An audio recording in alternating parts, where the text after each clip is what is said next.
necesidad de recaudación que tiene el gobierno nacional para lograr el cumplimiento del déficit cero que ha manifestado en el proyecto de presupuesto 2019. ¿Eso nos anticipa que vamos a tener un 2019 con mayor presión tributaria?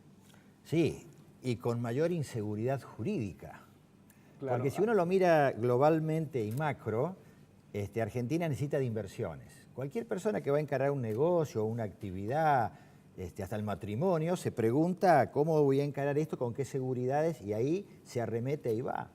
Entonces, este año, con miras al año 2019, nos encontramos que cuando uno lee la ley de presupuesto, que en realidad el impuesto a los bienes personales que estaba a ser modificado dentro de la ley de presupuesto, lo han separado, o sea que van a correr por rieles diferentes, se aprueba la ley de presupuesto, por todo lo que ustedes conocen de Pichetto, etcétera, lleva a que va a haber, respondiendo a tu pregunta, mayor presión tributaria, el 300% más en algunos casos en materia de bienes impuestos a los bienes personales, y una inseguridad de todos aquellos que, invitados por el gobierno el 27 de julio del 2016, no hace 2 años y poco más, entraron en el blanqueo exteriorizando todos sus bienes en el país y en el exterior, que fue sumamente exitoso, y que vinieron con una promesa de que los impuestos que iban a gravar ese nuevo incorporación de capital iban a ser de cierta manera, ahora se encuentran con que eso no existe. Entonces,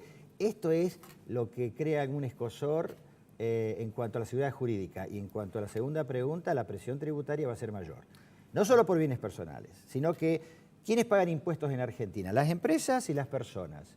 En las empresas, que ya por la inflación que hemos tenido este año podrían hacer ajustes por inflación impositivos a sus balances y pagar sobre ganancias reales, no nominales, se está modificando la media sanción y así va a quedar en la definitiva que no va a haber ajuste por inflación este año y se va a pasar para el año que viene o para el otro. Claro, casi 2020. Exactamente, así que es muy difícil. Bueno, respondida a la primera pregunta y mencionaste inseguridad jurídica, algo que también tocó en el programa pasado José Simonella al mencionar que tampoco se respetó el pacto fiscal, el cual preveía que, por ejemplo, bienes personales iba a ser un impuesto que se iba a derogar en 2019, pero en ese sentido no se va a derogar y todo lo contrario, se va a actualizar, ¿no es así?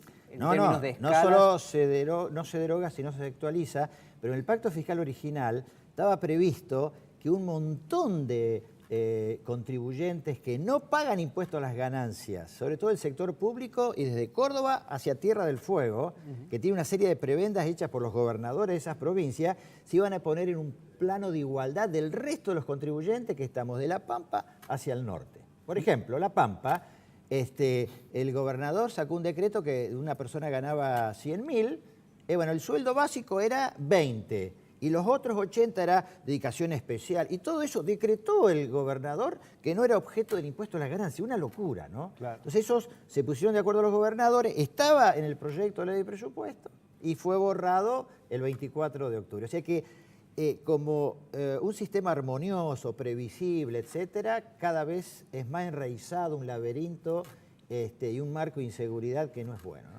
Bueno, pero por el otro lado habrá más trabajo para los contadores, me imagino, porque esta necesidad de recálculo permanente en base a los cambios de las reglas de juego, bueno, yo creo que producen mayores consultas e incertidumbres. Yo te quiero aprovechar que estás aquí para la gente que nos ve como si fuera una consulta abierta del estudio. Con todo gusto. Y volver a bienes personales, pero para que se entienda el concepto del impuesto.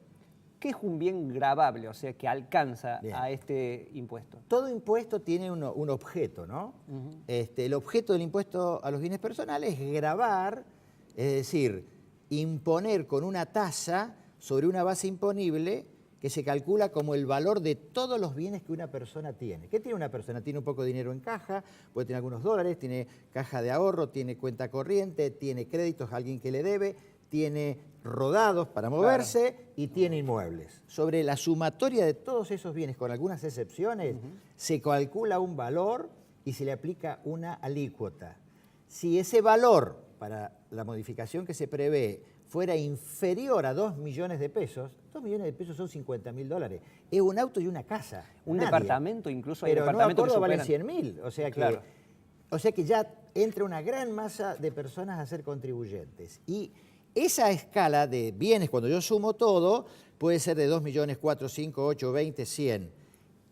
Se va a aplicar una alícuota diferencial según sea el monto del total de mis bienes. Claro. Hasta 3 millones de pesos, una alícuota 0,25, lo que exceda a 2, otra al 0,50, otra al 0,75, etc. Muy bien, ahí estamos viendo en placa lo que serían los diferentes escalafones con los intervalos que mencionaba acá el contador Farré sobre el valor total de los bienes, donde se plantea el tema de lo que es la alícuota y también las tasas correspondientes. Sí, ahora, ahí en la tabla donde dice más tasa el 0,25 es lo que va entre 2 millones y 5. Exacto, y así sobre el excedente. Se paga esa tasa sobre el excedente. Perfecto, es decir, un ejemplo, si tenemos 2.500.000 pesos, el 0,25 se paga por los 500.000 pesos que exceden al mínimo de ese escalafón. Sí, quienes vienen ya pagando bienes personales tienen un valor que de su casa, habitación, por ejemplo, que se establece a través de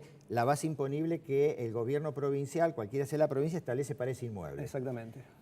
Ahora, esta ley que está, o esta media sanción que está en senadores, Pichetto, si quienes leen los diarios, ha promulgado de que no se grave la vivienda donde vive el contribuyente hasta 18 millones de pesos. La duda era, ¿que tiene que ser la única vivienda que tiene el contribuyente o es la vivienda en que habita aunque tenga otras? Aparentemente esta segunda opción, y esto es para congraciarse con la clase media, y bueno, el que está de candidato a presidente va a ser tomado con muy buena... Es tan bueno el contador que se ha anticipado a la pregunta que seguía, pero vamos con otra, con la que tiene que ver bienes personales para cerrar este capítulo. ¿Cómo va a afectar esto al campo? ¿Va a alcanzar a los propietarios del campo, a las personas que alquilen un campo? No. Dentro de la actual ley de bienes personales estaban exentos todos los inmuebles rurales que pagaran un impuesto que ya va a dejar de existir, que es el impuesto a la ganancia mínima presunta.